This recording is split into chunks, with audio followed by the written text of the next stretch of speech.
सभी किसान भाइयों को मेरा दिल से नमस्कार। मेरा नाम है आदित्य और आप देख रहे हो इस फार्म हाउस चैनल को। तो किसान भाइयों, आज है हमारे पास मैसी फर्ग्यूसन 245 DI। ये 46 HP रेंज ट्रैक्टर है। तो जानेंगे आज इस ट्रैक्टर के बारे में। तो अब बात कर लेते हैं ट्रैक्टर के बम्पर की। तो इस ट्रैक्टर में आपको फैक्ट्री फिटेड 50 से 60 किलो का बम्पर देखने को मिल जाता है, जो कि काफ़ी हैवी ड्यूटी है। और इसके कलर की बात करूँ तो इस ट्रैक्टर में आपको हैवी मैट ब्लैक कलर देखने को मिल जाता है बम्पर का। और ये आप रबड़ देख पा रहे होंगे, ये बोनट की सेफ्टी के लिए हैं, क्योंकि ये जो बोनट है वो उल्टी तरफ खुलता है, तो स्क्रैचेस वगैरह ना आएँ उसके लिए है ये। अब बात कर लेते हैं ट्रैक्टर के लुक एंड डिज़ाइन की। तो सामने से मैं दिखा दूं तो कुछ इस टाइप का व्यू आता है ट्रैक्टर का। और ये सामने आप देख पा रहे होंगे स्टील कलर की फाइबर की ग्रिल देखने को मिल जाती है ट्रैक्टर में, जो कि ट्रैक्टर के लुक को काफ़ी अच्छा और खूबसूरत बनाती है।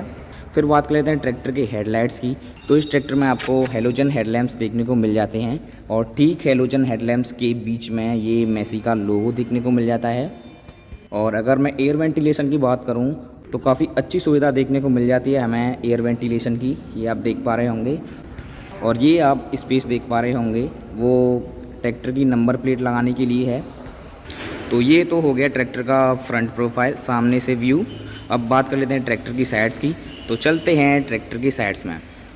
तो ये आ गए हैं हम साइड में। तो सबसे पहले मैं इस ट्रैक्टर के एक्सल के बारे में बता देता हूँ। तो इस ट्रैक्टर में आपको स्ट्रेट हैवी ड्यूटी एक्सल देखने को मिल जाता है। और ये जो मॉडल है अपने पास है वो पावर स्टीयरिंग मॉडल है। इसमें आपको मैनुअल स्टीयरिंग का भी ऑप्शन देखने को मिल जाता है, और जो कर्व एक्सल होता है, घुमावदार एक्सल, उसका भी ऑप्शन देखने को मिल जाता है इस ट्रैक्टर में। फिलहाल हमारे पास ये पावर स्टीयरिंग मॉडल है।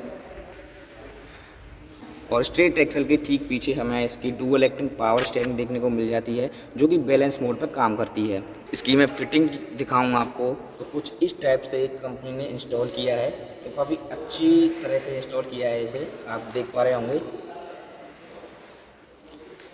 अब बात कर लेते हैं ट्रैक्टर के फ्रंट टायर साइज़ की। तो इस ट्रैक्टर में आपको 616 का फ्रंट टायर साइज़ देखने को मिल जाता है। वो किसान की डिमांड पे चेंज भी हो सकता है, आपको 750 का भी ऑप्शन प्रोवाइड हो जाएगा यहाँ से।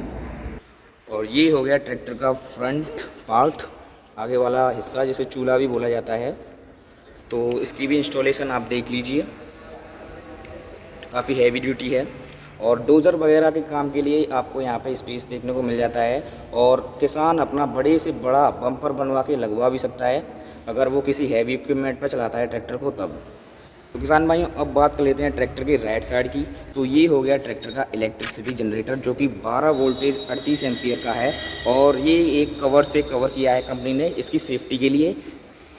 ठीक इलेक्ट्रिसिटी जनरेटर के नीचे आपको ये ट्रैक्टर की स्टीयरिंग पंप देखने को मिल जाती है, जो कि कंपनी ने सेपरेटली लगाई है। ये काफ़ी अच्छा फीचर है। और ठीक इसके पीछे ट्रैक्टर का सेल्फ स्टार्टर हो गया। और ये आप जो टैंक देख पा रहे हो वो प्रेशर ऑयल स्टीयरिंग के लिए है। यहीं से सिलेंडर को डिस्ट्रीब्यूट होता है और यहीं पर ऑयल स्टोर होता है प्रेशर सिलेंडर के लिए। तो ये तो बात हो गई ट्रैक्टर की राइट साइड की। अब चलते हैं लेफ़्ट साइड। तो ये आ गए हैं हम ट्रैक्टर की लेफ़्ट साइड। अब बात करेंगे ट्रैक्टर के पंप और इंजन स्पेसिफिकेशन के बारे में। तो इस ट्रैक्टर में आपको 2500 सीसी का 3 सिलेंडर इंजन देखने को मिल जाता है, जो कि 46 HP रेंज इंजन है। और अब वहीं मैं बात करूं ट्रैक्टर की पंप की, फ्यूल इंजेक्शन पंप की, तो इस ट्रैक्टर में आपको बॉस कंपनी का 3 सिलेंडर इनलाइन पंप देखने को मिल जाता है। और किसान को अलग से ऑयलिंग वगैरह करवाने की ज़रूरत नहीं पड़ती इस पंप में, ये इसकी खास बात है। जैसा कि आप ये स्टिकर पर देख पा रहे होंगे, मैं दिखा दूँ आपको, do not fill oil in फिप, मतलब कि आपको अलग से तेल वगैरह नहीं डलवाना है। ये अपने हिसाब से इंजन से तेल लेती रहती है, अपने नीड के हिसाब से, ज़रूरत के हिसाब से। ठीक फ्यूल इंजेक्शन पंप के नीचे आपको यहाँ पे इंजन ऑयल फ़िल्टर देखने को मिल जाता है। और ये हो गया ट्रैक्टर का वाटर सेपरेटर, जो कि डीजल में से पानी अलग करने का काम करता है। और ठीक इसके बाजू में हमें ट्रैक्टर का एग्जॉस्ट देखने को मिल जाता है। तो एग्जॉस्ट में कोई भी चेंजेस नहीं है, वही जो पुराने मॉडल्स में आ रहे थे वही आपको साइलेंसर देखने को मिल जाता है इस ट्रैक्टर में भी। इसकी मैं फिटिंग आपको दिखा देता हूँ। ये थोड़ी सी मुझे लग रहा है कॉस्ट कटिंग करी है, क्योंकि आप देखिए सिंगल रिंग से इन्होंने टाई किया है और हीट गार्ड भी नहीं दिया है। तो मैं यही सजेस्ट करूँगा कंपनी को कि वो हीट गार्ड दें हमारी सेफ्टी के लिए। अगर मैं ट्रैक्टर की डीजल कैपेसिटी की बात करूं, मतलब कि फ्यूल टैंक कैपेसिटी की बात करूं, तो इस ट्रैक्टर में आपको 47 लीटर की, 47 लीटर की फ्यूल कैपेसिटी देखने को मिल जाती है। तो किसान भाइयों अब बारी है ट्रैक्टर का साउंड सुनने की, तो कर लेते हैं ट्रैक्टर को स्टार्ट। तो काफ़ी प्यारा साउंड देखने को मिल जाता है ट्रैक्टर का। मैं आपको पास से सुना देता हूँ।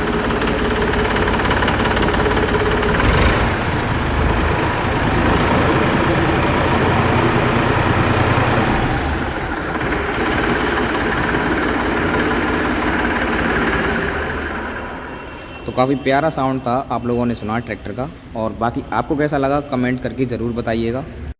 बढ़ते हैं थोड़ा सा और आगे। तो ये हो गया ट्रैक्टर का प्लेटफॉर्म, और इस ट्रैक्टर में आपको पुश टाइप पैडल देखने को मिल जाते हैं। अगर मैं आसान भाषा में कहूँ तो ये ट्रैक्टर आपका ऊंचे पायदानों में है, और इस ट्रैक्टर में आपको डुअल क्लच का ऑप्शन देखने को मिल जाता है, और साथ ही साथ एक स्टेयर भी देखने को मिल जाती है। किसान जो चढ़े या उतरे तो उसमें आसानी भी हो। अगर मैं ट्रैक्टर की ड्राइवर सीट दिखाऊँ आपको तो काफ़ी अच्छी क्वालिटी की ड्राइवर सीट देखने को मिल जाती है, काफ़ी कंफर्ट के साथ बनाई हुई है, ये आप देख सकते हो। और ये एडजस्टेबल सीट है, इस हैंडल से आप इसे आगे पीछे कर पाओगे अपनी नीड के हिसाब से। तो अब बारी है ट्रैक्टर के ऊपर चढ़ने की, और देखते हैं वहाँ हमें कंपनी ने क्या कुछ फीचर्स और कंट्रोल्स प्रोवाइड किए हैं। तो चलिए चलते हैं ट्रैक्टर के ऊपर। तो किसान भाइयों ये आ गए हैं हम ट्रैक्टर के ऊपर। तो कुछ ऐसा व्यू और लुक आता है ट्रैक्टर का। अब मैं दिखा देता हूँ आपको फीचर्स और कंट्रोल इस ट्रैक्टर के। तो सबसे पहले हम बात करेंगे ट्रैक्टर के इंस्ट्रूमेंट क्लस्टर की, डैशबोर्ड की। तो वही हमें पुराना वाला इंस्ट्रूमेंट क्लस्टर देखने को मिल जाता है इस ट्रैक्टर में, जिसमें आपकी ये हो गई RPM क्लॉक, और ये प्रेशर, और ये आपका टेम्परेचर गेज, और ये हो गया फ्यूल इंडिकेटर, और ये हो गया आपका बैटरी इंडिकेटर। और घंटे यहाँ पे रिकॉर्ड किए जाएंगे, आवर्स क्लॉक आपको यहाँ देखने को मिल जाती है ट्रैक्टर में।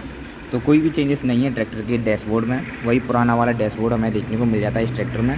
डैशबोर्ड के जस्ट पीछे स्टीयरिंग में आपको ये कॉम्बिनेशन स्विच देखने को मिल जाता है, जिसे मल्टी कंट्रोलर भी कहा जाता है। ये पूरी कार जैसी फीलिंग देता है ड्राइवर को। फिर हो गया ये हैजार्ड लाइट स्विच, और इसके बगल में आपको ये आप यहाँ पर चाबी लगा पाओगे, और इसके बगल में यहाँ पे एक पॉइंट देखने को मिल जाता है 12 वोल्टेज का, जिसमें आप अपना एडेप्टर लगा के फ़ोन वगैरह चार्ज कर सकते हो। और इसके जस्ट नीचे आपको की स्विच देखने को मिल जाता है ट्रैक्टर का, और ये हो गया हैंड रेस्ट लीवर। तो अब बात कर लेते हैं ट्रैक्टर के गियर बॉक्स की। तो इस ट्रैक्टर में आपको partial constant mesh gear box देखने को मिल जाता है। और वहीं मैं ट्रैक्टर के गियर्स की बात करूं तो इस ट्रैक्टर में आपको 10+2 का ऑप्शन देखने को मिल जाता है। मतलब कि इस ट्रैक्टर में ये 5 गियर हो गए आपके हाई के, और 5 गियर लो के, और एक रिवर्स का हाई का, एक रिवर्स का लो का। तो ऐसे करके इस ट्रैक्टर में 12 गियर्स हो जाते हैं, 10 फॉरवर्ड स्पीड के लिए और 2 रिवर्स स्पीड के लिए। और अब मैं दिखाता हूँ आपको साइड्स में क्या कुछ कंट्रोल्स देखने को मिल जाते हैं। तो ये हो गया ट्रैक्टर का पोजीशन कंट्रोल लीवर, और ये ड्राफ्ट लीवर। फिर बात कर लेते हैं इस वाली साइड की। तो ये आपको पार्किंग लीवर देखने को मिल जाता है ट्रैक्टर का, हैंड ब्रेक लीवर। इसके जस्ट बगल में आपको PTO का इंगेज और न्यूट्रल करने के लिए लीवर देखने को मिल जाता है। मतलब आप इसे अगर आगे करते हो तो आपका PTO इंगेज हो जाएगा, और तो पीछे करते हो तो न्यूट्रल हो जाएगा।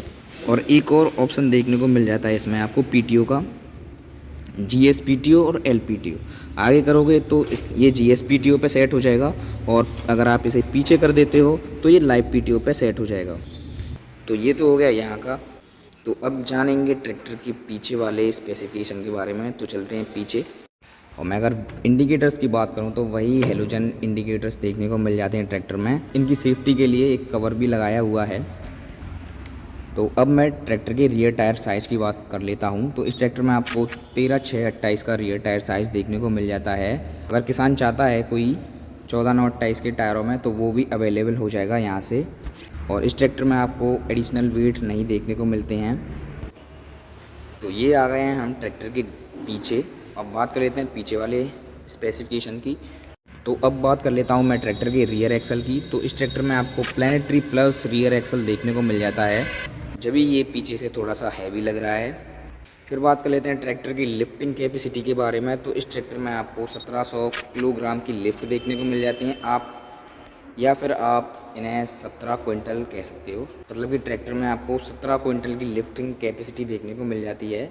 और मैं लिंकेज दिखाऊं तो काफ़ी हैवी ड्यूटी लिंकेजेस हैं, और यहाँ पे जंजीर भी यूज़ करी है कंपनी ने और स्टेबलाइज़र भी यूज़ करे हैं, तो ये काफ़ी अच्छी बात लगी मुझे कंपनी की। और ये जो लिंकेज हैं वो दोनों तरफ से एडजस्ट हो जाती हैं, इधर से भी और इधर से भी। फिर बात कर लेते हैं ट्रैक्टर की पीटीओ की, तो ये अपने 540 आरपीएम जनरेट कर देता है इंजन के 1500 आरपीएम पे। और पीटीओ पावर की बात करूँ तो वहीं 33 से 36 एचपी की आपको पीटीओ पावर देखने को मिल जाती है। और ठीक पीटीओ के ऊपर आपको इस ट्रैक्टर का ड्राफ्ट देखने को मिल जाता है, जो 3 पॉइंट लिंकेज के साथ आता है, मतलब कि 3 पॉइंट देखने को मिल जाते हैं हमें इस लिंकेज में। और ये आप स्पेस देख पा रहे होंगे वो नंबर प्लेट वगैरह के लिए है। और ये रिफ्लेक्टर हो गया, और ठीक रिफ्लेक्टर के बगल में आपको बॉटल स्टैंड देखने को मिल जाता है।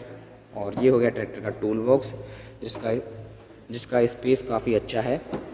अगर मैं ट्रैक्टर की ब्रेक्स की बात करूं तो इस ट्रैक्टर में आपको मल्टी ऑयल इमर्स्ड ब्रेक्स देखने को मिल जाती हैं, तेल में डूबी हुई ब्रेक्स, जिनकी परफॉर्मेंस काफ़ी अच्छी होती है। और क्योंकि ये तेल में डूबी हैं तो जल्दी ख़राब भी नहीं होती और गर्म भी नहीं होती। ये हो गई ट्रैक्टर की रेस्क्यू लाइट, जिसे आप पीछे से ऑपरेट कर पाओगे। और वही अपने हेलोजन इंडिकेटर्स और लाइट देखने को मिल जाती हैं पीछे। तो ये था आज की वीडियो में। अगर वीडियो अच्छी लगी हो तो लाइक कर देना, और कुछ रह गया हो तो कमेंट कर देना। तब तक के लिए नमस्कार।